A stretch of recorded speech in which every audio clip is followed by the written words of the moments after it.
Halo, Assalamualaikum warahmatullahi wabarakatuh. How is it going, everyone? Great. I am Yogya Stuti, and I am your English teacher. And today, I will explain about TOEFL tips, listening part A. So, are you ready? Oke, seperti yang kita tahu bahwa pada TOEFL test memiliki listening section. Nah, pada listening section itu terdapat 3 bagian atau 3 parts, yaitu part A, part B, dan part C. Nah, listening yang akan kita bahas kali ini adalah listening part A. Listening part A ini berisi percakapan singkat antara 2 orang, umumnya laki-laki dan perempuan. Nah, setelah itu, narator akan membacakan pertanyaan terkait percakapan tadi. Adapun pertanyaan-pertanyaannya sekitar seperti maksud suatu respon atau jawaban, kemudian makna implisit dari suatu respon, ada juga kemungkinan tindakan setelah adanya pernyataan, topik yang dibicarakan, anjuran yang harus dilakukan, pendapat dari lawan bicara, dugaan tentang suatu situasi, juga terdapat tempat terjadinya percakapan, atau kadang-kadang juga identitas atau pekerjaan seorang pembicaranya. Nah, di dalam bahasa Inggrisnya, nanti pertanyaan-pertanyaannya akan seperti what does the man or the woman mean? Ada lagi, what does the man or the woman imply about blah blah blah? Ada lagi, what will the man or the woman probably do? Nah, jika terdapat pertanyaan what will the man or the woman probably do, kemungkinan kalian harus menemukan tindakan apa yang akan dilakukan oleh pembicara What are the speakers? Artinya adalah menebak kira-kira apa pekerjaan dari pembicara tersebut. What does the man or the woman want to know about? Ini tentang topik. What did the man or the woman suggest to do? Itu merupakan saran, menanyakan saran yang harus dilakukan. Kemudian, what does the man or the woman think about blah blah blah. Nah, ini untuk menyatakan pendapat, untuk menanyakan pendapat. What does the man or the woman assume blah blah blah, itu juga menanyakan tentang pendapat. Nah, kalau ada pertanyaan where does the conversation probably take place? Nah, kuncinya kalian dengarkan adalah kata where dan juga take place. Nah, kalau ada kata where dan take place, artinya menanyakan tentang tempat. Nah, kemudian ada what the man or the woman says about blah blah blah. Itu menanyakan tentang topik. Baik, kita langsung pada tips yang pertama. Tips yang pertama, pembicara kedua itu adalah kunci. Jadi, seringkali pertanyaan dari narator akan berkutat pada ungkapan pembicara yang kedua. Jadi, kalian harus fokus pada pembicara yang kedua. Dengarkan dengan seksama. Kemudian, pilihan jawaban yang memiliki kata berhomograf. Berhomograf artinya itu beda tulisan, tapi pengucapannya hampir sama. Nah, biasanya itu adalah opsi jebakan. Jadi hindari memilih opsi tersebut karena itu salah. Jadi terkadang apa yang kita dengar dengan tulisannya itu akan terdengar sama, padahal sebenarnya itu adalah jebakan dan bisa jadi bukan suatu jawaban dari pertanyaan tersebut.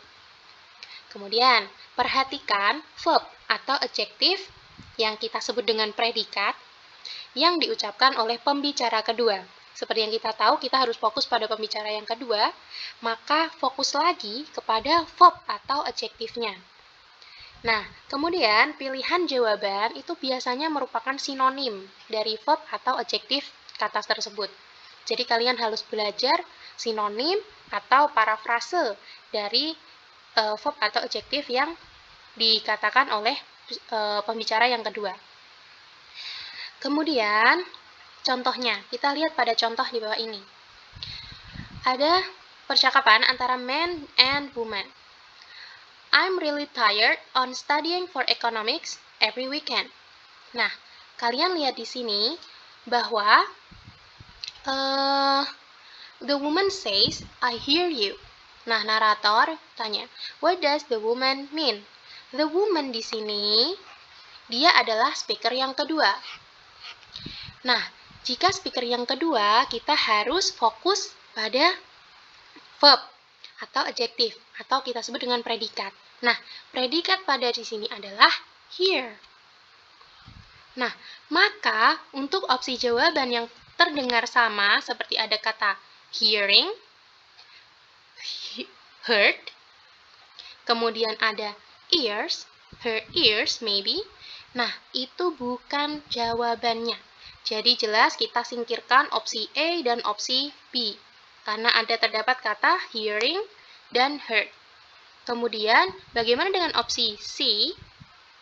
Opsi C itu berbicara bahwa she understands his point of view. Miripnya dari mana? Maka kita bisa curiga bahwa ini adalah jawabannya. Coba kita lihat pada yang opsi D. She needs to have her ears checked. Apakah dia perlu mengecek pendengarannya? Bukan. Maka dari itu, jawabannya adalah yang C. Great. Nah, lanjut ke soal yang kedua. Man bilang, We are going to get ice cream. Would you like to come with us? Nah, fokus ke woman ya. I'm waiting for a package to be delivered.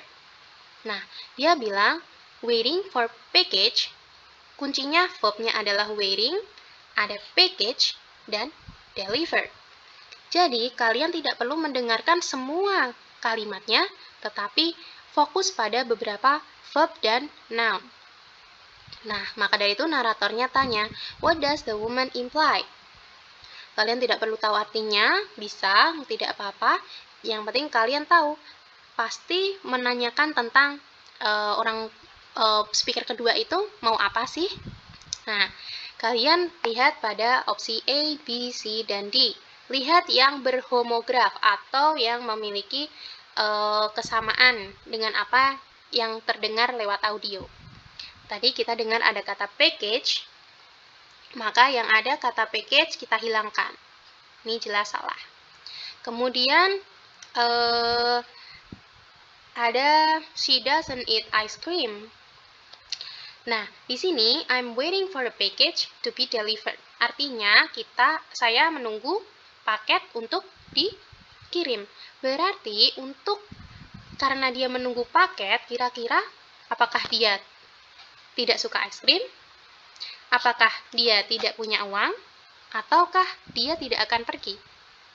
Jawabannya tidak akan pergi karena dia harus menunggu. Nah, kenapa kok kita harus menunggu yang jawabannya adalah yang D? Karena sinonim dari waiting for, menunggu, artinya dia tidak akan pergi. Maka, lagi-lagi kita bertemu dengan yang namanya parafrase. Begitu. Baik. Kemudian, kita balik lagi ke soal yang tadi. Ini juga merupakan parafrase. I hear you artinya adalah saya bisa merasakanmu, bukan saya mendengarmu. Tetapi saya paham apa yang kamu bicarakan atau saya memiliki perasaan yang sama. Maka dari itu, jawabannya adalah I hear you memiliki sinonim dengan understand his point of view. Seperti itu. Baik. Ada contoh lain, yaitu ada man. Did you get your movie passes? The woman, I spoke to your secretary about it, and she took care of it for me. Kemudian naratornya, what does the man mean? Nah, kalian lihat bahwa di sini ada kata-kata spoke. Kemudian ada she took care of it. Nah, took care of memiliki sinonim. Nih, ada kata movie passes. Kita omit ya, kita hilangkan karena apa yang kita dengar itu bukan jawabannya. Ini juga ada the movie passes. Kemudian there are no movie passes. Salah, karena dia udah ada she took care of it. Nah, kalian lihat took care of itu artinya adalah sudah mengurus. Nah, jadi To care itu artinya mengurus. Maka dari itu, yang mempunyai arti mengurus adalah responsible for, artinya bertanggung jawab. Nah, maka dari itu, kalian harus paham mana arti-arti untuk sinonim dari suatu kata ya. Jadi, belajarlah untuk mencoba mencari sinonim-sinonimnya. Kalau there are no movie passage, jelas tidak, karena nggak ada kata negatif di sini, maka bukan parafrasenya. He has the movie passage, kok he? Padahal di sini ada kata she. Kemudian, the movie passages are in the mail. Apakah ada kata-kata mail? Kan, tapi dia bilang spoke. Spoke tidak mungkin di mail. Salah. Begitu. Lanjut ke soal yang keempat. How do you like living in America? I'm used to it now. Nah, fokus pada woman-nya, speaker yang kedua, dia bilang, I'm used to it now. Used to it artinya adalah terbiasa. Nah, karena kalian tahu bahwa used to artinya terbiasa, maka kita cari sinonim atau parafrase dari pernyataan woman tersebut. Apakah she has always liked living in America? She hates. Nih, kalian tahu ya, paham artinya hates. Maka hates kita hilangkan opsi ini. She is accustomed to living in America. Atau she would rather live in America. Would rather artinya lebih memilih. Sedangkan used to itu terbiasa. Nah, terbiasa itu used to punya sinonim dengan accustomed to. Nah, maka dari itu, kalian harus memahami dan menghafalkan sinonim dari kata bahasa Inggris. Used to artinya accustomed to. Maka dari itu, jawabannya adalah yang C. Yang ini tadi yang A. Begitu. Sampai sini, do you have any question? Jika tidak, maka saya akan lanjutkan pada tips yang kedua. Nih, jika terdapat opsi jawaban yang saling berlawanan atau kontradiksi, maka fokus pada opsi tersebut dan singkirkan opsi yang lainnya. Nah, jika kalian mendapatkan opsi jawaban yang dia tuh saling berlawanan, misalnya yang satu positif, yang satu negatif, atau yang satu merupakan dua jawaban itu merupakan antonim satu sama lain, maka fokuslah pada opsi tersebut. Karena bisa jadi salah satu dari jawaban itu adalah jawabannya. Dan kemudian kita singkirkan opsi yang bukan sinonimnya. Bukan antonim dari kalimat itu. Mari kita lihat contohnya. Woman. I'm going to buy Johnny a toy train for his birthday. Are you sure he would like one? Nah, ada kita fokus pada speaker yang kedua, kemudian dia bilang, are you sure he would like one? Kemudian kita coba lihat di A, B, C, D, E. Di sini ada kata loves dan ada kata may prefer something else. Opsi jawaban yang A dan D merupakan antonim satu sama lain. Yang satu adalah suka dan yang satu memilih yang lain, maka ini adalah antonim satu sama lain. Maka kita fokus pada jawaban dua opsi ini. Dua opsi ini, kemudian kita fokus pada ini. Are you sure he would like one? Karena dia tanya, yakin dia suka satu-satunya. Berarti menyatakan keraguan-raguan. Maka mungkin Johnny may prefer something else. Itu adalah jawaban dari tips yang kedua. Selanjutnya kita lanjut pada tips yang ketiga. Jika semua pilihan jawaban diawali dengan verb 1, umumnya merupakan pertanyaan seputar apa yang akan dilakukan kemudian atau saran untuk dilakukan. Nah, pilihan jawaban ini kita lihat maksudnya adalah jika ada verb 1 itu seperti walk, go, try, talk, misalnya seperti itu, ada di awal dari opsi A, B, C, D-nya. maka kemungkinan pertanyaannya adalah seputar apa yang akan dilakukan. Jadi, sarannya, baik kita lihat pada examples ini. Pardon me, do you know what time that this store opens? The man-nya bilang, I do not, but I believe that it is written on the door. Nah, naratornya bilang, what does the man imply that the woman should do? Nah, pertanyaannya ada di kata should do. Kalian fokus pada ini. Kemudian kita lihat pada pertanyaan speaker yang kedua, pernyataan speaker yang kedua. I do not, but I believe that it is written on the door. Fokus pada verb atau adjektifnya ya. Kemudian di sini ada written on the door. Nah, jangan terjebak dengan apa yang kita dengarkan adalah bukan jawabannya, karena yang ini bukan termasuk tips yang pertama. Karena jawaban dari opsinya adalah verb 1. Ada kata look, verb 1, open juga verb 1, ask verb 1, dan come back juga verb 1. Maka dari itu, written on the door artinya kamu harus melihat di pintu. Jawabannya adalah A. Selanjutnya, untuk contoh contoh soal selanjutnya. I need some shampoo for my hair. The woman, all of the shampoo is in the back of the store on the third shelf. Nah, narator tanya, what will the man probably do? Ada kata do lagi, berarti apa yang akan dilakukan? Fokus pada speaker yang kedua, maka all of the shampoo is in the back of the store on the third shelf. Nah, di sini woman bilang bahwa sampo-nya ada di bagian belakang di rak yang ketiga. Maka dari itu orang itu akan melakukan apa kira-kira? Apakah dia walk out, keluar? Apakah dia akan buy, membeli? Apakah dia akan come back later, pulang aja nanti balik lagi? Atau go to another store? Kira-kira. Nah, karena kalian mendengar ada kata store, maka kita hilangkan ini. Dan opsi yang kedua, jawaban yang tepat adalah buy. Karena perempuannya tadi bilang bahwa sampunya ada di di bagian belakang dari toko ini dan pada rak yang ketiga. Berarti ditunjukkan, berarti ada sampo nggak? Ada, berarti dia akan membelinya. Lanjut pada tips yang keempat.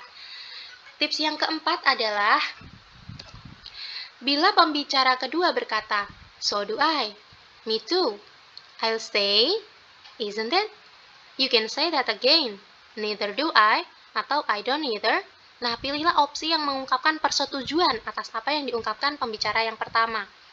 Nah, karena arti dari so do I, kemudian me too, I'll say, you can say that again, neither do I, dan I don't either adalah pernyataan tentang menyetujui seseorang berbicara. Jadi, sependapat. Nah, kita lihat contohnya ya. The woman bilang, the prices at this store are really outrageous. The man-nya, you can say that again. Narator, what does the man mean? Ada kata, you can say that again. Maka kita cari opsi yang menyatakan persetujuan. Di sini kita lihat ada kata agrees. Nah, jawabannya ini. Jelas, ada kata agrees. Agrees artinya menyetujui. Contoh yang kedua. Woman, are you going to go to the ball game? You bet. Nah, you bet itu artinya juga setuju. Oke lah, seperti itu artinya. Maka dari itu, jawabannya adalah yang he will definitely go. Definitely artinya itu pasti. You bet pasti artinya juga pasti. Pasti, definitely itu juga artinya pasti. Maka dari itu, ini merupakan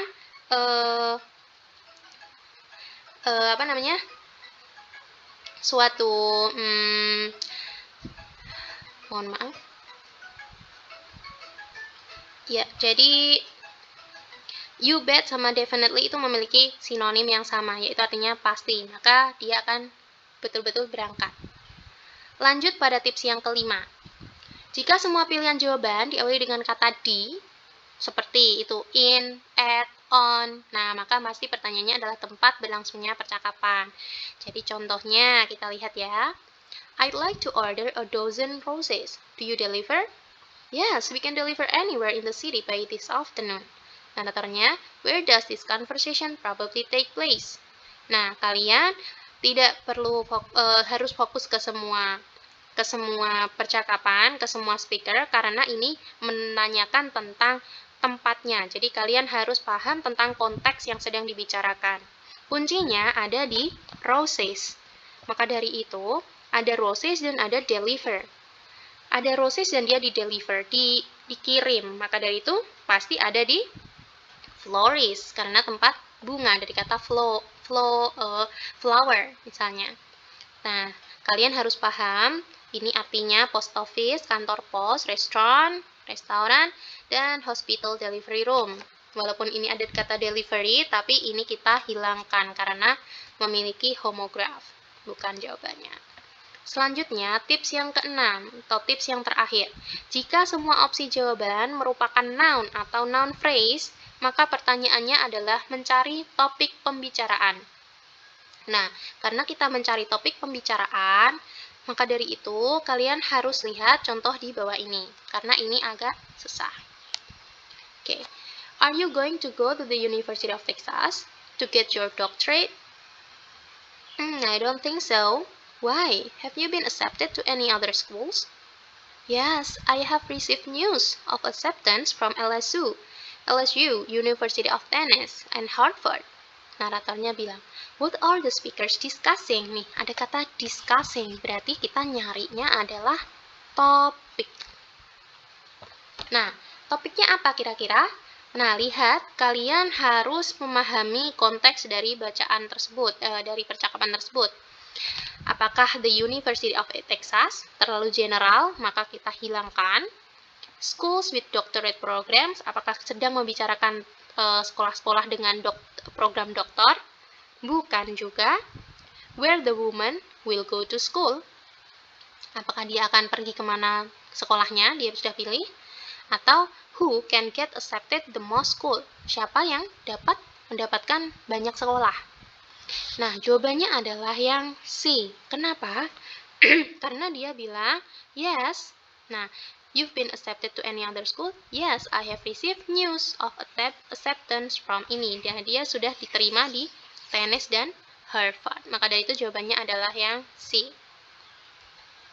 Baik, untuk examples yang kedua. That's a nice car. I got it almost 4 years ago. It looks brand new. Yes, it's in a good shape. Nah, narator, what does the woman mean? Nah, pertanyaannya adalah, that's a nice car. Itu mobil yang bagus. I got it almost 4 years ago. Saya belinya 4 tahun yang lalu. It looks brand new. Wah, seperti kelihatannya baru. Yes, it's in a good shape. Kondisinya masih bagus. Nah, maka dari itu, fokus pada a woman yang terakhir, yaitu, apakah the woman needs a new car? Tidak. Apakah she likes to exercise? Tidak ada kata-kata exercise ya. Apakah dia suka olahraga? Bukan. Atau she has a new car? Kira-kira? Apakah dia punya new car? Bukan. Tapi the car is in a good condition. Kenapa kita bisa memilih opsi ini? Karena good shape artinya juga good condition. Masih dalam keadaan yang bagus. Pada itu, ini adalah merupakan sinonim. Maka jawabannya adalah yang D. Nah, demikian. So, do you have any questions so far? Nah, saya masih membuka kesempatan bagi kalian yang menginginkan buku PDF TOEFL. Silakan bisa hubungi WA saya.